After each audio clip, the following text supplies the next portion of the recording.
anak umur 12 di bawah 12 tahun dan 70 di atas 70 tahun akan dilarang untuk masuk ke dalam mal pusat perbelanjaan sementara ini.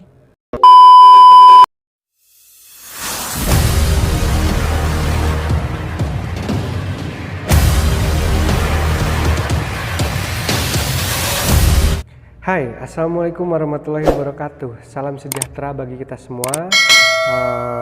Selamat datang di konten pertama saya. Jadi ini adalah first content ya. Ini adalah first content pertama saya membuat video yang secara langsung menghadirkan diri saya. Dan sedikit saja perkenalan. Nama saya Yosep Amiluddin. Saya kelahiran Tasikmalaya 21 tahun yang lalu, tepatnya 21 tahun lalu. Dan saya tinggal di desa Padakembang, Kecamatan Padakembang, Kabupaten Tasikmalaya. Jadi daerah Tasikmalaya lah ya, daerah Pergalunggungan. Kalau yang tahu daerah Padakembang itu pasti udah identik sama daerah Galunggung gitu.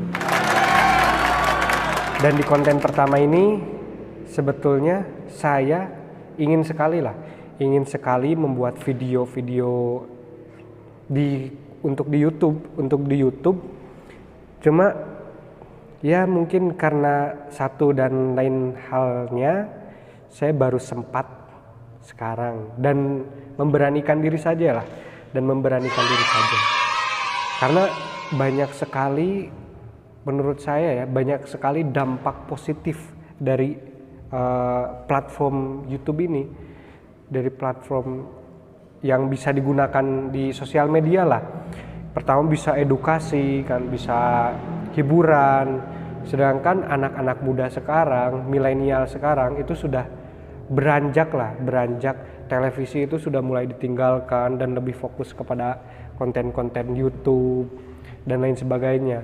Dan maka dari itu saya sih memiliki harapan bahwasannya konten yang saya sajikan ini, video-video yang saya sajikan ini bisa bermanfaat bagi orang banyak. Nah, dalam kesempatan ini saya mau membuat video reaction. Jadi reaksi saya dalam membahas, nah ini nih yang menarik, membahas berkaitan dengan isu PPKM. Ya, PPKM ini kan sudah, kalau tidak salah sudah diberlakukan sejak bulan Juli. Dan kemarin tanggal 9 itu sudah diperpanjang lagi. Yang menjadi permasalahan adalah PPKM ini kan banyak sekali keluh kesahnya dari masyarakat. Baru PPKM, padahal lockdown dan PPKM kata pemerintah pusat itu kan berbeda.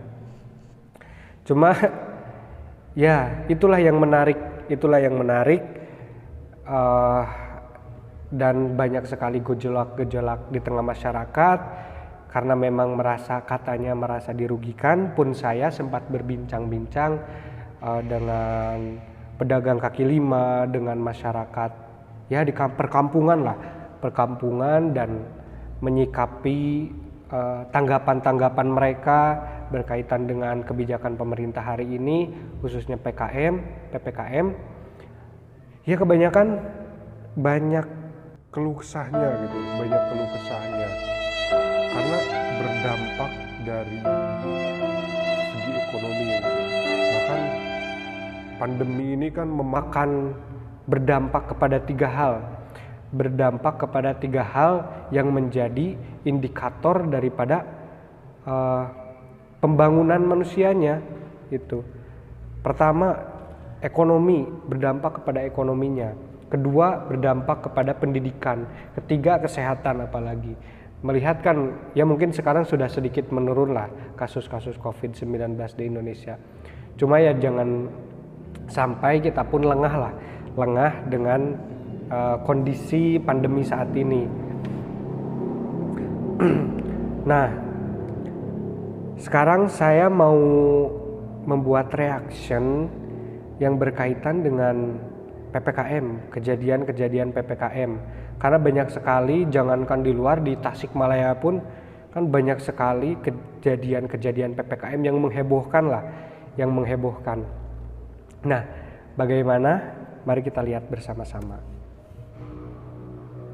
Nah, ini ya.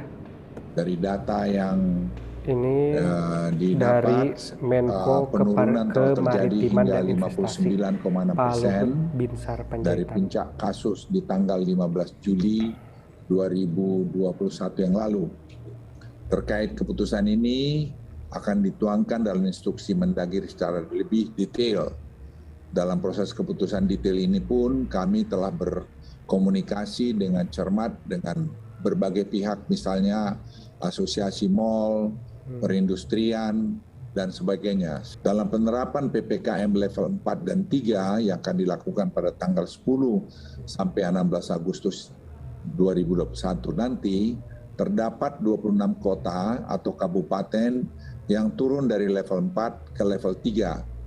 Hanya mereka yang sudah divaksinasi, saya ulangi, hanya mereka yang sudah divaksinasi dapat masuk ke mal dan harus menggunakan aplikasi Peduli Lindungi. Anak umur 12 di bawah 12 tahun dan 70 di atas 70 tahun akan dilarang untuk masuk ke dalam mal pusat perbelanjaan sementara ini. Nah, gitu ya. Jadi diperpanjang sejak tanggal berapa tadi? 2000 years later. Tanggal 10 Agustus sampai tanggal 16 Agustus, kata Pak Luhut. Jadi pemberlakuan PPKM ini masih diperpanjang sejak tanggal 10 sampai tanggal 16. Cuma PPKM kali ini berbeda, jadi banyak ada pemulihan lah, ada pemulihan karena mendapatkan data-data yang cukup baik, dan ini berdampak ada sedikit pembenahan untuk beberapa kota dan kabupaten di Indonesia yang diturunkan kegiatannya, sedikit dilonggarkan lah intinya, sedikit dilonggarkan dengan dibukanya mal, dan ini sudah diatur di dalam instruksi Menteri Dalam Negeri ya, diatur dalam instruksi dalam negeri. Dan ini ini perpanjangan PPKM 4, saya ngambil di CNN. Perpanjangan PPKM level 4 di luar Jawa, Bali tertuang dalam instruksi Inmendagri atau instruksi Menteri Dalam Negeri nomor 30 tahun 2021 tertanggal 9 Agustus. Sementara itu perpanjangan PPKM level 3, 2, dan 1 tertuang dalam Inmendagri nomor 32 tahun 2021 yang juga ditandatangani pada 9 Agustus ya. 9 Agustus tahun 2021. Nah, apa sih kelonggarannya PPKM yang diperpanjang kali ini? Gitu. Ini ada perbedaannya juga. Saya langsung narik aja dari CNN Indonesia ya. Jadi perbedaannya sebetulnya tidak jauh beda dari Inmendagri yang kemarin. Cuma ada 2 poin yang sekarang sedikit dilonggarkan. Ini saya tandai. Ini nomor 10, saya baca dulu dari nomor 10. Kegiatan pada pusat perbelanjaan, mal, pusat perdagangan ditutup sementara.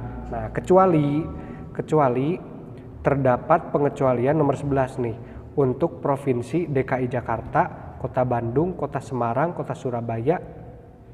Kegiatan pada pusat perbelanjaan, mal, pusat perdagangan diizinkan beroperasi 25% pada pukul 10 waktu Indonesia Barat hingga pukul 20 waktu Indonesia Barat dengan protokol kesehatan yang ketat tentunya. Penduduk dengan usia di bawah 12 tahun dan di bawah 12 tahun berarti anak-anak kecil lah gitu. Dan di atas 70 tahun dilarang memasuki pusat perbelanjaan atau mall pusat perdagangan. Nah, karena tadi kata Pak Luhut kan harus ada surat vaksin, harus ada seperti itu, harus ada dilampirkan bukti sudah divaksin kalau mau masuk ke mall. Jadi gimana nih yang belum divaksin itu mau masuk ke mall gak gitu, karena sudah itu ya, sudah terlampir begitu. Cuma ya anak 12 tahun dan 70 tahun ini kan tidak divaksin gitu, tidak divaksin, dan ya sedikit rentan lah apalagi di atas 70 tahun. Makanya tidak diperbolehkan masuk ke pusat perbelanjaan dan lain sebagainya. Dan kapasitas pun 25%. Jadi seperempatnya lah gitu. Seperempatnya dari keseluruhan ruang mall itu. Lalu perbedaan yang kedua adalah tempat ibadah dapat beroperasi maksimal 25% kapasitas atau 20 orang gitu. Jadi sama sih kayak mall masih 25%. Kalau yang kemarin itu ada penutupan gitu, ada penutupan. Cuma yang sekarang dilonggarkan, silahkan beraktivitas ibadah. Cuma yang pertama mungkin tetap menjaga protokol kesehatan dan menjaga tingkat kepadatan ketika beribadah. Jadi harus ya begitulah, kapasitas masjidnya harus dikurangi begitu.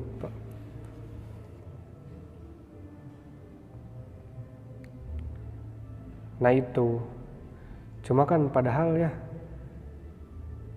ya gitu, kalau udah di perkampungan yang saya rasa itu sudah tidak bukan tidak mau menuruti aturan gitu, cuma lebih ke ya mungkin karena keyakinan juga dan masyarakat khususnya di pedesaan itu sudah enjoy saja itu ke masjid seperti biasa gitu.